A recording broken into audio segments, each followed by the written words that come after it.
Esto es Palabra de Rudolf Steiner. Rudolf Steiner. Un espacio inspirado en la vida, obra y legado del fundador de la antroposofía. Un camino de conocimiento que conduce lo espiritual del ser humano a lo espiritual del universo. Palabra de Rudolf Steiner. Hola, ¿qué tal? ¿Cómo estás? Muy buenos días. Gracias por acompañarme una vez más aquí en Palabra de Rudolf Steiner. Yo soy Carolina Hernández y es un gusto de verdad estar hoy aquí charlando con una maestra a la que queremos muchísimo, que lo pasamos siempre genial con ella porque nos reímos tanto. Bueno, la verdad es que ahora que lo observo me pasa con todos. Nos reímos mucho y lo pasamos muy bien siempre aprendiendo y conociendo más alrededor de este tema tan maravilloso que es la ciencia espiritual. Y para eso hoy he invitado justamente a Consuelo Stangarone para que podamos acoger, como dicen aquí en España, mucho mejor este conocimiento que podemos encontrar en un libro fantástico, más que conocido en el mundo antroposófico, que es el libro titulado ¿Cómo se alcanza el conocimiento de los mundos superiores o la iniciación?, que es un libro que parece muy sencillo de leer, pero que hoy Consuelo nos trae unas pautas que me parecen fundamentales aclarar y entender para poder desarrollar este trabajo con más entusiasmo y ojalá de verdad te lleves a casa este trabajo. Así que le doy la más cordial bienvenida a Consuelo Stangarone, que para quienes todavía no la conozcan, porque ya es muy famosa, ella es formadora, maestra de arte y libre pensadora, así que un honor como siempre tenerte aquí, Consuelo. Gracias por estar con nosotros. Bienvenida a Palabra de Rudolf Steiner. ¿Cómo estás? Hola, querida Caro, ¿cómo estás tú? Yo estoy muy feliz de regresar acá y te agradezco siempre de invitarme a tus lindas transmisiones que son bien útiles para todos nosotros en camino. Sí, la verdad es que nos encanta aprender de ustedes y hoy quería compartir con todo el público de Palabra de Rudolf Steiner que pues tú tienes un grupo de estudio, bueno, dos, pero hoy vamos a hablar de uno de ellos, que estás ahí compartiendo el libro de Cómo se alcanza el conocimiento de los mundos superiores o la iniciación y la ciencia oculta. Pero hoy vamos a hablar del primero, que en algún momento ya hemos hablado de los ejercicios que plantea Steiner y digamos que va a ser la continuación un poquito de eso que hemos hablado ya, ¿no? Que como decíamos antes de entrar a la entrevista, que tiene muchas cosas, hay mucho contenido y es muy interesante, como dices, porque la verdad es que ustedes están dejando aquí un legado importante para todos los que se van encontrando con la antroposofía y me parece bellísimo que nos den la oportunidad de aprender. Porque hay gente que dice, yo no comparto mi conocimiento porque me ha costado mucho dinero y si lo quieres, pues págalo, ¿no? Pero que ustedes lo donen así de buenas maneras es maravilloso, así que gracias. Una primera cosa que me gustaría decir es esta, que lo mejor que uno puede hacer es acercarse a los libros de Rudolf Steiner individualmente. Lo primero esencial es tomar esta relación individual sin algún intermediario, que puede ser también una persona que quizás se ofrece a ser como guía, algunos explican, algunos, o sea, cada uno lo hace un poco como se siente mejor en un cierto sentido, pero lo mejor sería hacer este primer paso individualmente a través del texto, yo y el texto. ¿Por qué? Porque maestros del nivel de Rudolf Steiner son individualidades tan elevadas que sustancialmente a través de este texto se manifiesta el espíritu viviente. Y entonces ocurre algo que seguramente a todo le ha ocurrido, a por lo menos que estamos acá escuchando y que han leído un libro de Rudolf Steiner, que quizás han leído una vez y está bien. La han tomado otra vez y, ay, pues este es un libro desconocido. ¿Qué pasó? Porque mal le he leído. Porque pues esto no lo he leído. Porque estaba escrito también antes. Porque esta es una experiencia que hacemos todos. Nadie puede decir, no, a mí no me ha pasado. Y esto se manifiesta justamente por lo que acabo de decir. Cuando se manifiesta el espíritu viviente a través de una persona como una alta individualidad como Rudolf Steiner, este texto es vivo. Y todas las veces que yo lo voy a tomar, se relaciona en el momento en el cual yo me encuentro en mi camino. Entonces puede ser que yo he avanzado de 2 o 3 pasitos y entonces ocurren cosas y se manifiestan de frente a mis ojos cosas que antes no estaba maduro para poderlo leer. Y esto un intermediario no lo puede hacer. En el sentido que la persona que se pone a guiar un grupo está haciendo un servicio, pero es un servicio propedéutico y no puede sustituir esta experiencia única. Después hay una otra forma de hacer el grupo que es un poco más avanzado y que es el tema de hacer un real trabajo antroposófico donde ya no tenemos el texto, porque ya está estudiado individualmente. Entonces cada uno de nosotros ha estudiado individualmente el texto y nos reunimos con la intención de poder profundizar, ampliar, pero no mirando el texto en este momento, sino que entrando en un trabajo antroposófico grupal, de equipo. Y esto es un poco el significado de la rama, del estudio que se tendría que hacer por lo menos. Pero yo pienso que está claro lo que quería decir y esto es muy importante. Un texto como se adquieren los conocimientos de los mundos superiores, que es un texto particular porque empieza con un título que es una pregunta, entonces te abre mundos. Y muchas veces he traducido como iniciación, pero iniciación ya está como una afirmación, ¿no? Mientras esta pregunta te deja la posibilidad de sentir, escuchar esta pregunta interiormente. Nace con la intención de dar una dirección al camino del discipulado oculto en la ciencia oculta. Y muchas veces en el prefacio nosotros vemos que él indica que esta era una primera parte. Él tenía que escribir una segunda parte, más práctica, como a decir, para poder continuar. Y por cuántas personas han intentado de mirarse esta segunda parte estaba en otra GAI, etcétera, etcétera, no fue escrita. La pregunta es ¿por qué? Y el por qué es probablemente porque en realidad aún no estábamos listos. En un cierto sentido, Rudolf Steiner esperaba que las personas a su alrededor habrían podido caminar bastante adelante, si podemos decir así, ¿no? Ahí está este elemento que era esperar que alguien o más personas, mucha más personas podían a través de este libro empezar a caminar seriamente, ¿no? Y no fue así, en el sentido que muchos se pusieron a caminar, pero no lo suficiente. Y este es el tema un poco del por qué la antroposofía en el 2023 aún está bien al lado del mundo, ¿no? Y esto es a causa de la persona, de cada uno de nosotros tendría que decirse qué estoy haciendo yo para ayudar a la ciencia del espíritu en este sentido. Entonces, nosotros tenemos un libro que es una primera parte, pero ya esta primera parte es sumamente densa, suficiente para poder quedarse una vida y ver cómo anda, porque vamos a decir, él trabaja este libro dándonos, por verdad, nos toma la mano y caminamos junto con él hasta el final del libro. Y yo pienso que ya, como decía, entre el segundo y el tercer capítulo nos perdimos un poco. Él aún espera al final. El primer capítulo es un capítulo que habla de la disposición interior para empezar el camino. O sea, lo voy a repetir porque esto muchas veces no queda bien grabado. Dedica un primer capítulo completo simplemente a la disposición interior que tenemos que tener para poder empezar la disciplina. Es increíble porque uno de un lado nos dice la profunda importancia que tenemos que dedicar a la disposición interior. Esto es uno. Y segundo, no es fácil porque para dedicar un entero capítulo significa que, ¿entendiste? ¿Entendiste? O sea, nos da muchos elementos para hacer entender que son dos elementos fundamentales. ¿Y cuáles son estos dos elementos fundamentales? La actitud de la devoción y la actitud de la calma. Un entero capítulo sobre esto. Seguramente ya muchos sabrán, yo soy una persona que casi nunca, prepara las preguntas de las entrevistas. Por lo general voy así, con lo que me nace del corazón y como también podrán escuchar en las otras entrevistas, pues mi lenguaje siempre es el más sencillo y el más terrenal que hay, porque justamente lo que me gusta es ese complemento que se da entre los maestros que hablan con su idioma de antroposofía, con su lenguaje, y yo que represento al pueblo, que tengo que hablar con el lenguaje sencillo de la vida cotidiana. Entonces, esto que dices me deja pensando, si Steiner viviera ahora mismo y pudiera ver lo que ha ocurrido, y me pregunto eso y luego al mismo tiempo yo me contesto y digo, bueno, es que lo estaba viendo. O sea, sabía lo que venía, con lo cual dejó estos mensajes para que la gente fuera consciente y trabajara. Y esto que has dicho tú de la disposición que hay que tener para trabajar y para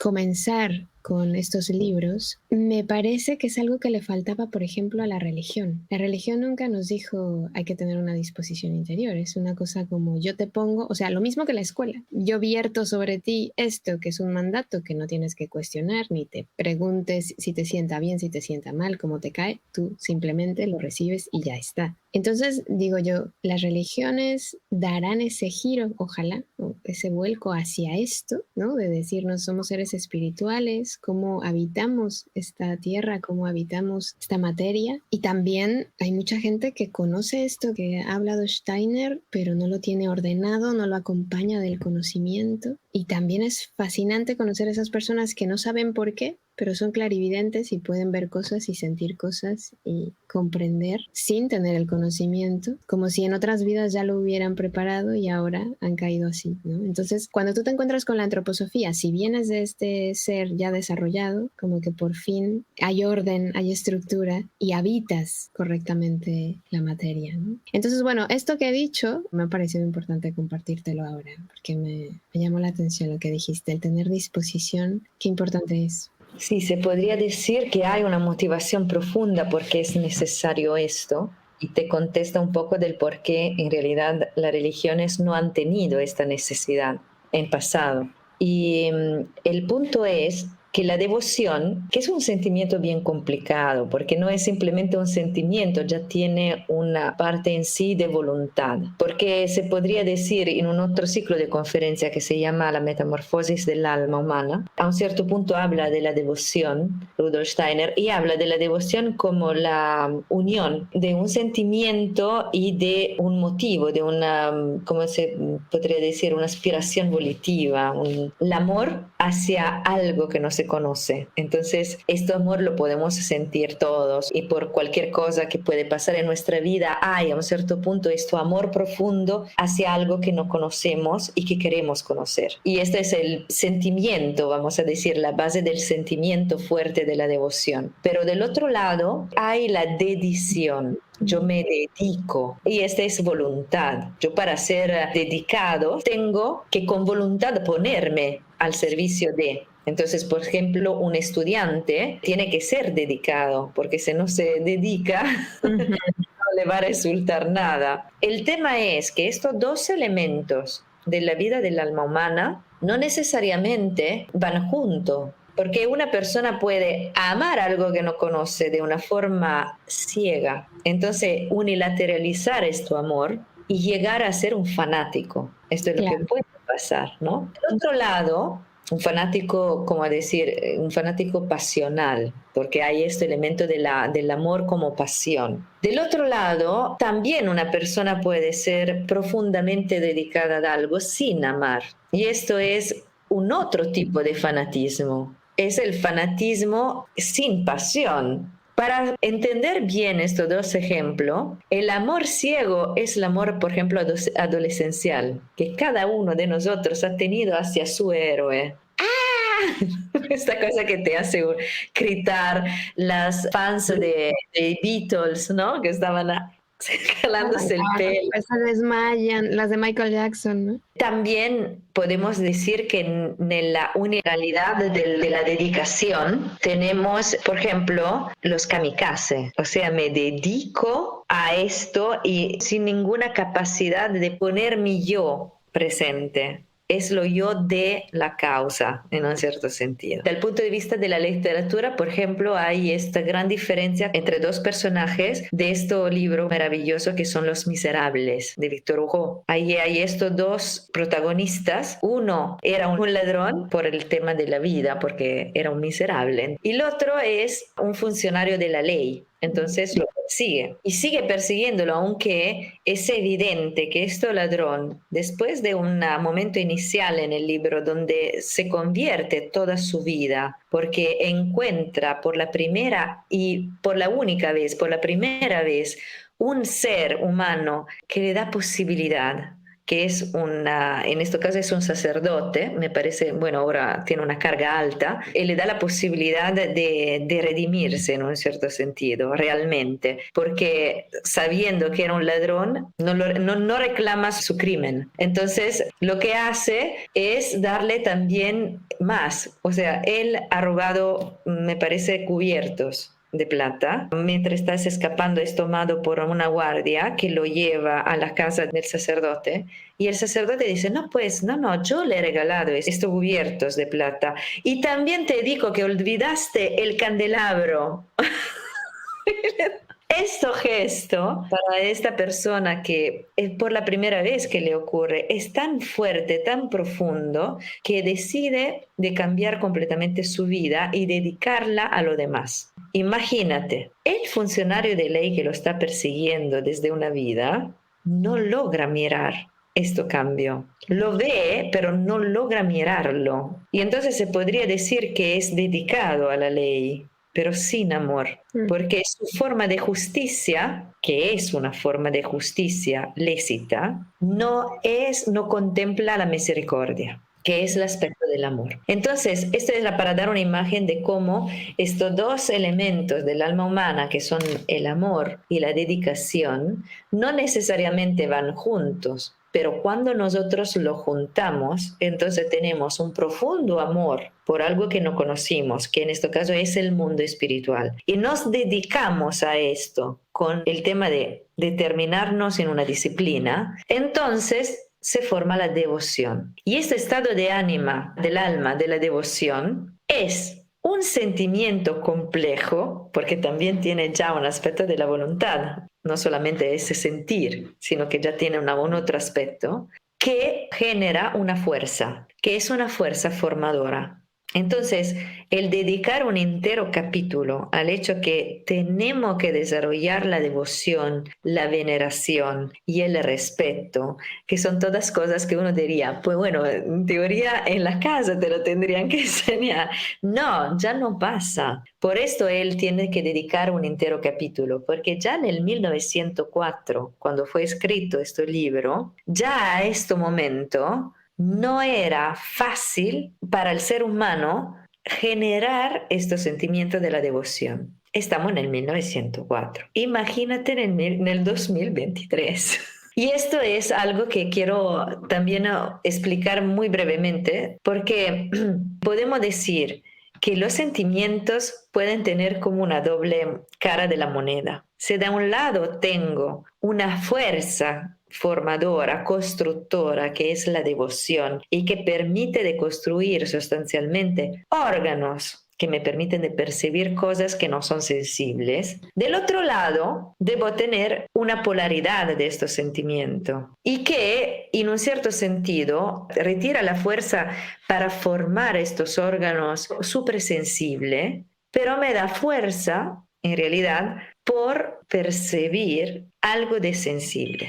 Entonces no es que es mal, es simplemente la otra cara de la moneda. ¿Qué es que no ha permitido como seres humanos de poder conocer más, ampliar más, entrar más en lo que es el mundo físico sensible? El fantástico sentimiento de la crítica.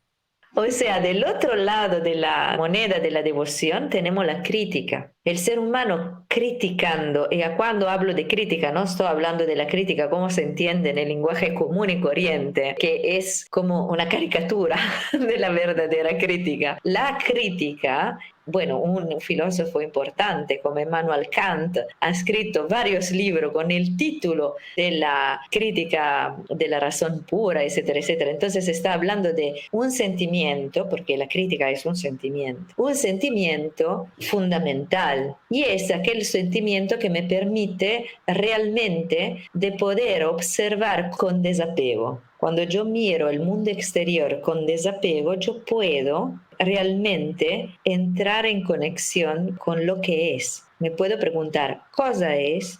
¿Cómo lo puedo construir? O sea, todas estas preguntas derivan de la crítica. Y Rudolf Steiner entonces dice que en época de crítica, los ideales se bajan. Y esto es un elemento que podemos reconocer en nuestro día a día.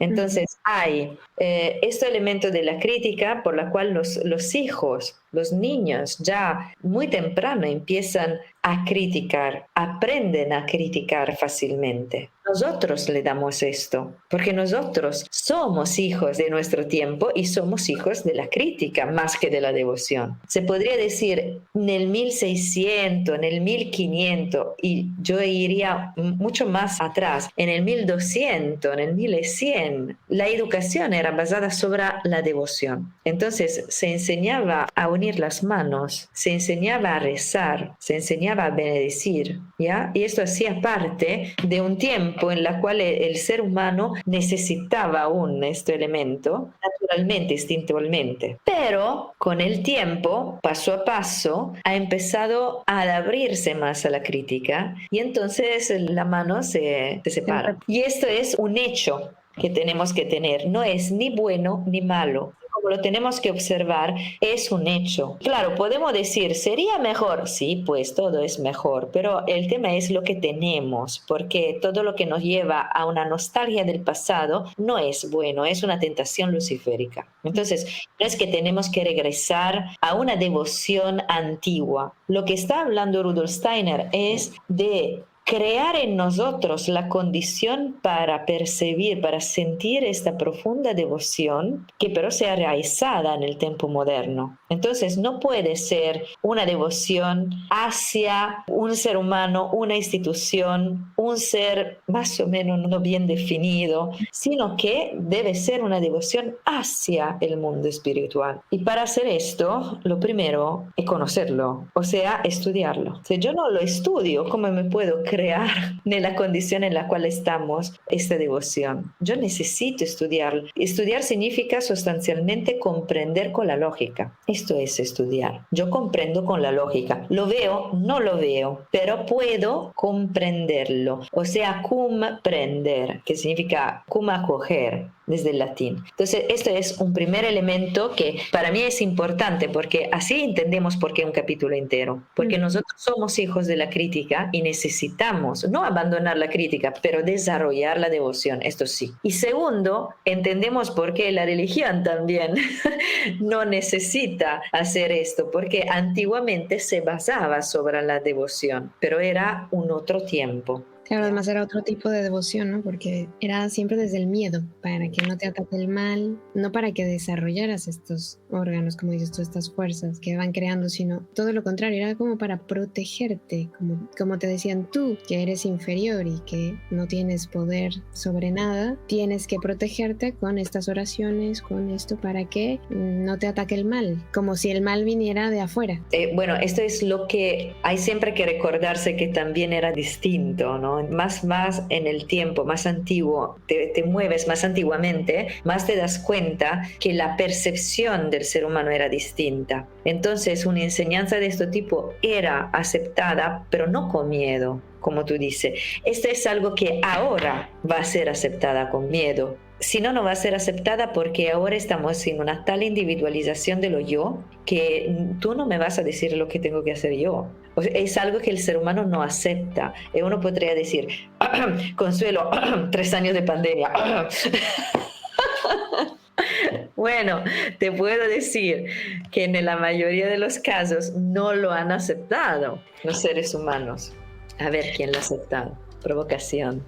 Bueno, ahora, la otra cosa fundamental que él dice en un capítulo entero de desarrollar es también el tema de la calma interior. Claro, esto quizás es más fácil porque sabemos que vivimos en un mundo donde es imposible desarrollar de forma natural una calma interior, porque todo es hecho para darnos prisa, llegar a la impaciencia. Los tiempos, los ritmos, tiene que ser esto, y más lamentablemente que vive en ciudades grandes y en América del Norte, porque los países latinos de este punto de vista pueden tomar más tiempo. No es que son más calmados, no estoy diciendo esto, pero con los ritmos son menos convulsos, ¿no? Sobre todo afuera de las ciudades. Hay aún esta capacidad y esto es muy bueno. El tema de la calma interior se basa sobre el hecho de tomarse un tiempo para sí mismo. Que pero en este tiempo no es que yo voy a indagar sobre de mí, ahora me voy a mirar, no, no es esto, sino que voy a dejarle espacio para que lo que mire afuera de mí se pueda revelar. Entonces, estos 5 minutos no son para 5 minutos que voy a tomar para mí, no son para que yo pueda discutir de mí yo hice esto, he pensado esto. No, no es un examen de conciencia, como se podría decir. Es el hecho de decir, ahora me tomo 5 minutos y miro lo que he vivido hoy día. Porque lo que hacemos sustancialmente en nuestra vida es pasar de frente a la vida sin mirarla. O criticarme desde la flagelación, ¿no? Ay, qué mala soy, me voy a ir al infierno, me merezco lo peor. Exacto. Entonces, en el discipulado oculto hay muchas cosas que tú tienes que cambiar en un cierto sentido. Pero vamos a decir, el sentido de culpa es algo que te paraliza y no te permite de caminar. Y esto es una estrategia genial para que tú no te dedicas a lo que está fuera de ti. Es una estrategia de la fuerza del obstáculo en nosotros. Uno dice, pero durante el discipulado, ¿cómo se manifiestan estas fuerzas del obstáculo en nosotros? Estos elementos, ¿no?, del obstáculo. En esto, por ejemplo, aburrimiento, sentido de culpa, curiosidad, impaciencia, son todos motos que son incentivados para que nosotros nos vamos a dedicar la justa atención. Interesante, ¿no? Entonces, me aburre el ejercicio. Bueno, entonces lo voy a hacer con más voluntad. Porque por verdad es el momento en el cual me estoy diciendo, es el momento en el cual se pierde esta presencia de espíritu, ¿ya? Claro, lo estás haciendo por obligación, porque quieres alcanzar la meta, pero no hay ahí, como decíamos, ¿no?, la disposición. Entonces falta trabajo interior para dar el siguiente paso, porque si no estás interiormente bien, no puedes trabajarlo. Entonces nos tenemos que quedar en el primer capítulo un buen rato, ¿no, Consuelo? ¿Has visto? Yo lo dije. Se podría hablar para ahora, porque en realidad esta propedéutica del primer capítulo, como decir, entonces puede empezar a caminar. El segundo capítulo es cuando tú empiezas a caminar y él habla de 3 etapas.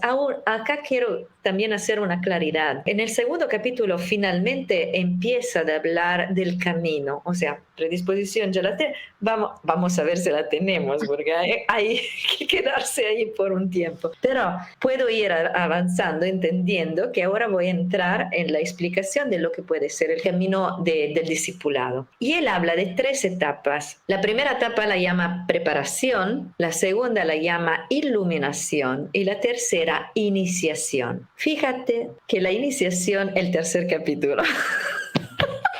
Entonces, significa que el segundo capítulo se concentra sobre estas 2 etapas preliminares. Estamos en camino. Es un capítulo donde empieza a dar ejercicios prácticos de lo que tenemos que hacer. Estas etapas no son 1, 2 y 3. Entonces hace el primer grado, el segundo grado, el tercer grado, el cuarto grado y después quinto. No, no es así. Son compenetrables. ¿Por qué? Porque en la ciencia, como decir, el discipulado oculto, no es que llegamos por la primera vez a esto. Si llegamos a tomar este libro es porque ya hemos pasado vidas con esto. Esto tiene que ser una certidumbre para todos nosotros. Para nadie es algo de nuevo. Siempre es algo que en realidad ya en parte hemos hecho. Y no hemos hecho bien, probablemente.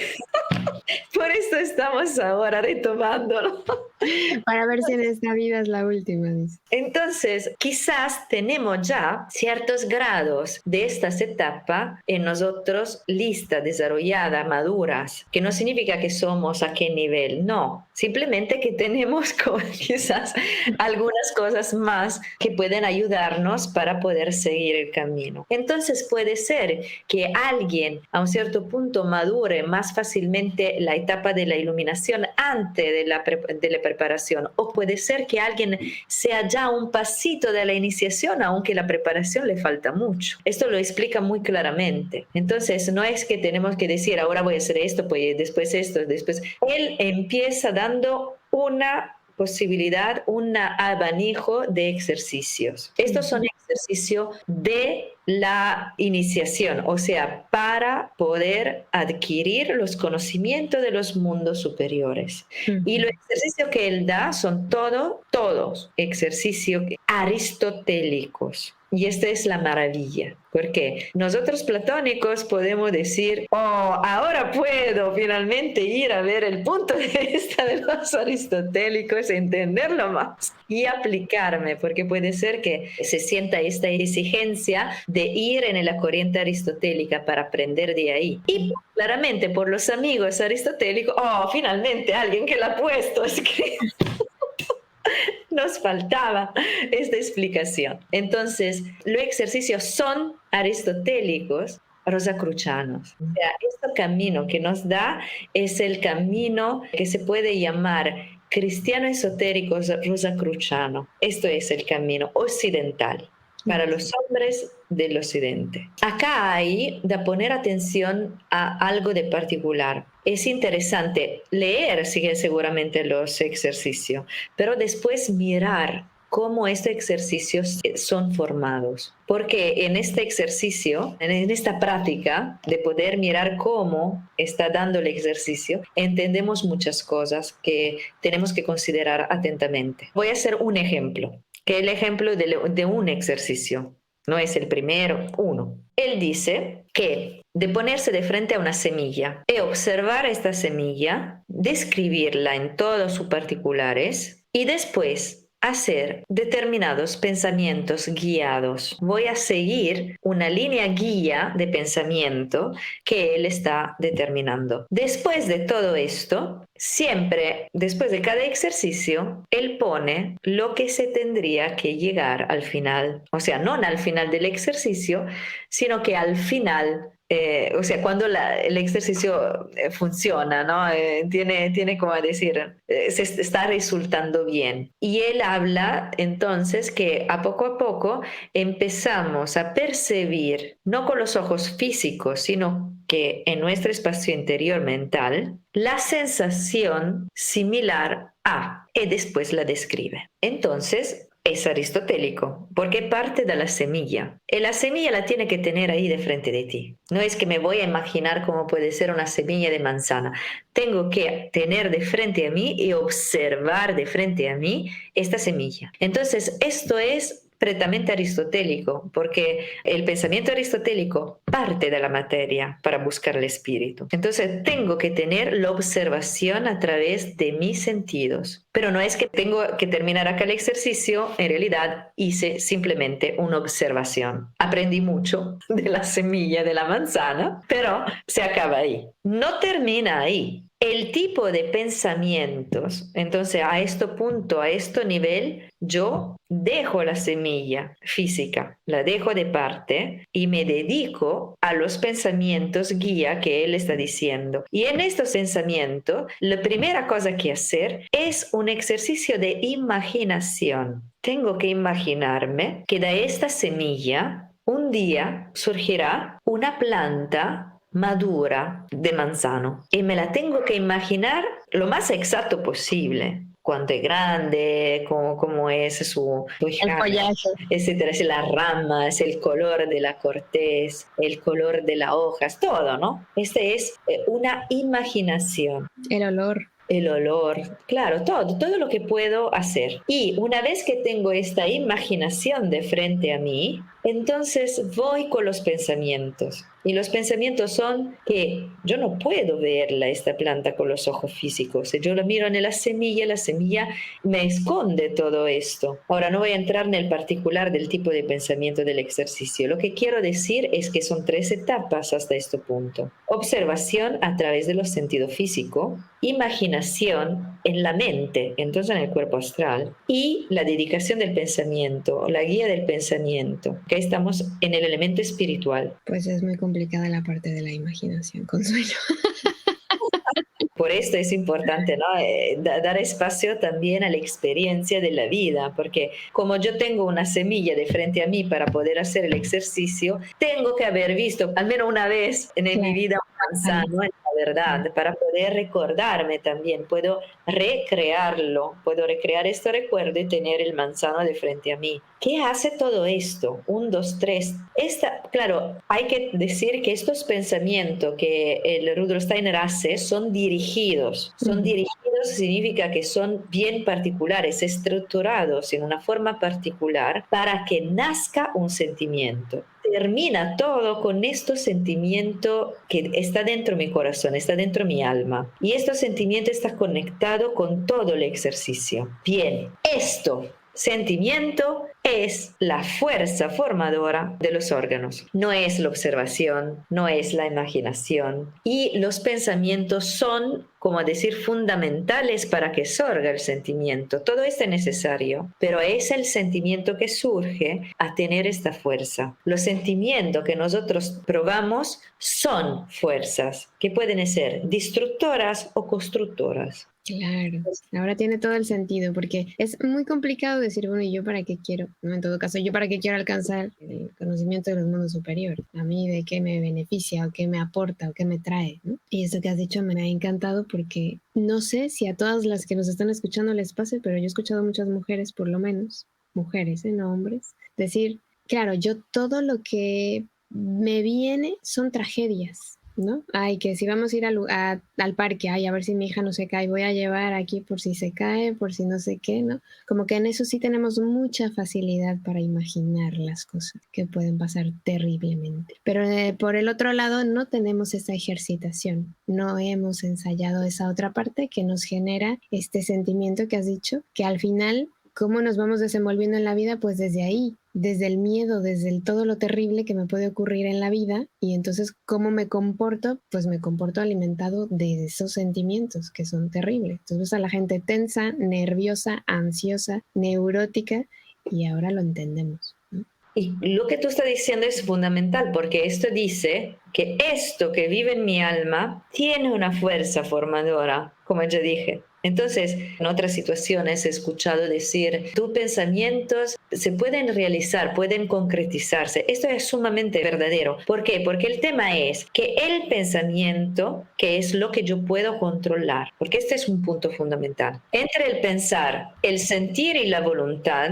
nosotros tenemos una diferente manera de poder intervenir. Sobre nuestro pensar podemos intervenir al 100%. Nosotros tenemos el pensar, el sentir y la voluntad, ¿no? Y tenemos una relación distinta de lo que podemos intervenir. Por ejemplo, en el pensamiento nosotros podemos intervenir al 100%. ¿Por qué? Porque podemos decidir qué pensar. Tú puedes decidir lo que pensar, cuándo pensarlo, cómo pensarlo, porque pensar, todo lo que tú tienes la capacidad de poder intervenir en el pensar. En el sentir, olvídate. Tú no puedes determinar ni un pizco de lo que tú quieres sentir. No puedes. Tú puedes por si acaso decir, ahora voy a amar a esta persona. No, tú puedes hacer un ejercicio profundo a través del pensar para poder reconocer las cualidades de la persona y hacer de manera que surja un sentimiento de estima, de respeto, de afecto. Ma amarla, si tú no la amas, no la amas. ¿De verdad? Con la voluntad tampoco hablamos. Por esto muchas veces en la ciencia del espíritu se dice en esta frase, ¿no? Ni la voluntad dormimos, ni el sentir soñamos, y en el pensar, en teoría, tenemos que estar despiertos. Porque ahora lo tenemos, está claro esto, es una experiencia que hacemos todos los días. Si yo odio a una persona, puedo intervenir sobre estos sentimientos relativamente. Entonces, lo que puedo hacer es partir de donde yo tengo la capacidad de dominar, que no significa que lo domino. Tengo la capacidad, puedo llegar a dominarlo. Y lo que puedo dominar es el pensar. Entonces, los ejercicios son hechos en manera que yo hago el ejercicio de la percepción sensible, la transfiero en algo que es la sensación y después empiezo a pensar a través concepto. Pero son estos pensamientos que van a intervenir sobre el nacimiento de determinados sentimientos. A un pensamiento corresponde un sentimiento. Nosotros esto no lo vivimos oímos, pero no lo, ¿cómo decir? No lo reconocemos con la nuestra racionalidad. Tenemos que pensarlo, tenemos que mirarlo, observarlo y pensarlo. Pero a cada pensamiento corresponde un sentimiento. Y este sentimiento genera una fuerza. Y esta fuerza va a tener un efecto. No es que simplemente soy tenso, es que mi forma de actuar será distinta. Ahora, quizás nosotros podemos entender por qué es tan importante de frente a los niños tener en cuenta que somos cristales, puros cristales para ellos, o sea, impenetrable, porque yo no puedo disimular mi tensión. Mis gestos, mi forma de hablar hará de manera que llegue a esto. Y a un ser como un niño que es totalmente abierto, claro, esto es, lo compenetra totalmente y tiene un efecto. Por un ser adulto que es un ser cerrado, no me compenetra, pero en alguna manera me afecta, ¿ok? Entonces, esta es una cosa que tiene que ser muy, muy clara. Y por esto también los ejercicios son hechos de esta forma. Mi forma de pensar determina un sentimiento, que determina una fuerza, que determina una capacidad de crear o no crear o destruir. Esto es fundamental. Ahora, una cosa importante de todo esto es que uno dice, bueno, entonces yo hago todos estos pensamientos y me voy a convencer. Entonces, en realidad me estoy rendiendo susceptible de lo que dice el tal maestro. En realidad no es objetivo. ¿Por qué? Porque me estoy convenciendo con sus pensamientos. Esto podría ser, ¿no? Podría pasar un pensamiento de este tipo. No es así. ¿Por qué? Porque el ejercicio no termina con el pensamiento. Termina con la atención hacia el sentimiento que surge. Entonces, a un cierto punto, cuando yo hago este ejercicio del segundo capítulo, se deja un espacio dentro de mí, en mi mente, en el cuerpo astral, se podría decir. Creo un espacio donde si hago bien el ejercicio a un cierto punto, se crea el vacío. Este vacío es silencio. Si yo soy muy buena, a un cierto punto me callo. Y en esto callarse, estoy dando el real espacio para que se manifieste el ser que estoy observando. Muy difícil esto. Esto pasa también en la comunicación entre hombres, pero normalmente cuando nosotros hablamos con un otro hombre, estamos ya pensando qué decir. ¿Dónde está el silencio? No está. Entonces, cuando yo hablo con una persona y en iniciación, más adelante, cuarto capítulo, empieza a hablar también de esto, que son efectos y aspectos prácticos, está hablando del hecho que el discípulo tiene que saber escuchar al otro de una cierta forma. O sea, cuando escucho, no voy a escuchar pensando a cómo tengo que contestar, sino que escucho profundamente de qué punto de vista me está hablando mi hermano, para yo poder formar la mejor respuesta en relación a este punto de vista, no a lo que yo quiero decir. Esta es la diferencia entre verdad y sinceridad. Tengo que ser absolutamente verdadero, aunque a veces no es lo mejor. No es muy lindo escucharlo.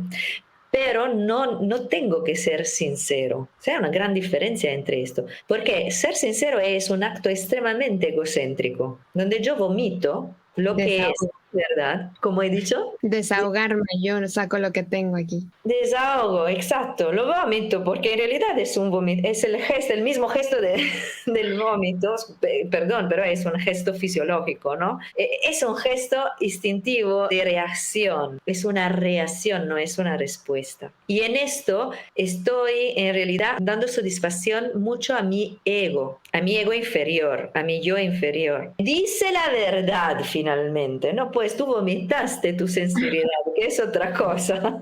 Sin darte cuenta que la persona está absolutamente sumergida de todo lo que tú le has dado y encima herida. Entonces el tema no es evitar, no es esto, es entender qué es la verdad y cuándo hay que decir la verdad y qué es la sinceridad. Con los niños hay que ser verdaderos, no sinceros. Entonces, cuando me hace una pregunta que en este momento de su evolución él no puede entender, yo no le voy a decir porque es la verdad y tiene que saberla, porque esto es una cosa que no tiene algún sentido lógico. Esto vale también por el discípulo oculto. Entonces, un verdadero iniciado, maestro, nunca te va a decir nada de lo que tú no estás listo a recibir. Y no es que no dice la verdad, simplemente él tiene claro lo que puede decirte porque estás listo, maduro, y lo que no puede decir. Para terminar, voy a decir esto. El tercer capítulo sería iniciación. Por esto el título del libro entero no tendría que ser iniciación, tiene que ser cómo se adquieren los conocimientos de los mundos espirituales. Es más largo, es una pregunta, pero ya,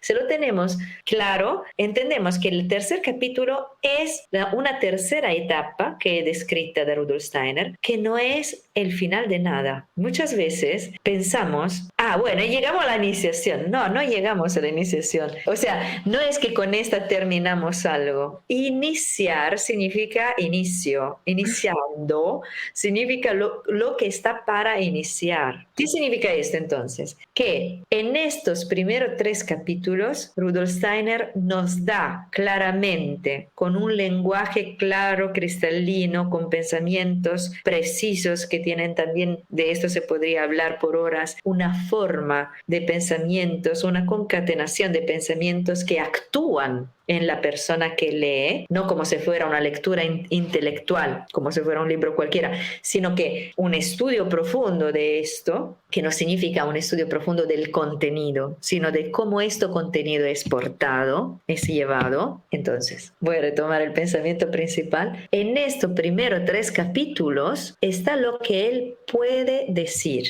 Después no puede decirlo, no porque no se puede hablar, porque es oculto, es porque se llega a un punto en la cual, iniciando, la persona que inicia, que pasa la umbral de la iniciación, empieza a tener una relación con los maestros por la cual no necesariamente lo tiene que tener físico y va a tener consejos directos. Entonces, es un lenguaje, una forma de comunicar que no tiene nada que ver con lo que nosotros tenemos normalmente como lenguaje, como forma de comunicar. Entonces, no lo puede escribir.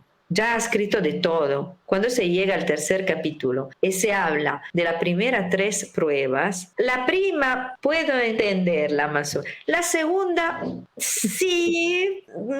La tercera, llegamos a estudiar la tercera y todo el mundo, no entendí cómo es la tercera. Imagínate, porque no la estamos cumpliendo. Cuando tú la vas a cumplir, la vas a entender perfectamente cómo es la tercera. Y esto significa que de este punto por adelante no puede ser comunicado. Es como si yo quiera comunicarte una cosa con un lenguaje que tú no estás familiarizada, que no sabe prácticamente nada de esto. Entonces se acaba, pero para iniciar. O sea, la verdadera experiencia espiritual empieza de este momento. Porque el discípulo con la iniciación entra en el mundo espiritual con una conciencia de vigilia. Entonces de esto quizás se puede hablar. Y por esto el 4º capítulo no es la continuación de todo esto, sino que el 4º capítulo retoma de punto de vista distinto el primero y el 2º capítulo. Es increíble.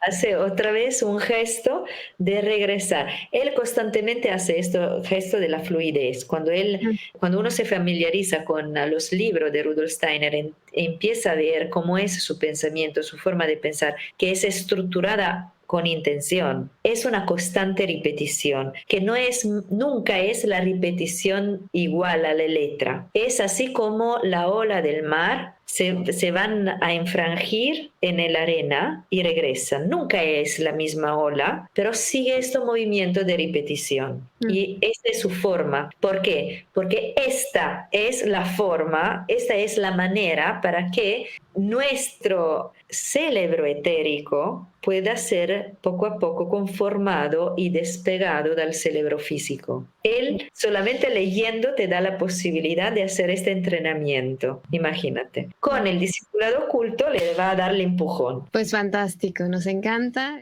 Yo creo que todos tenemos mucha tarea ahora para pensar y trabajar. Y bueno, realmente tomar el control de nuestros pensamientos es un reto ahora más que nunca con todo lo que hay. Así que bueno, pues no me queda nada más que recomendarles tu grupo de estudio, que no sé dónde te puedan encontrar para los que quieran saber más del tema. Bueno, entonces para poder acceder siempre se puede acceder, aunque iniciación empezó el 19 de septiembre del 2021. Estamos al tercer capítulo.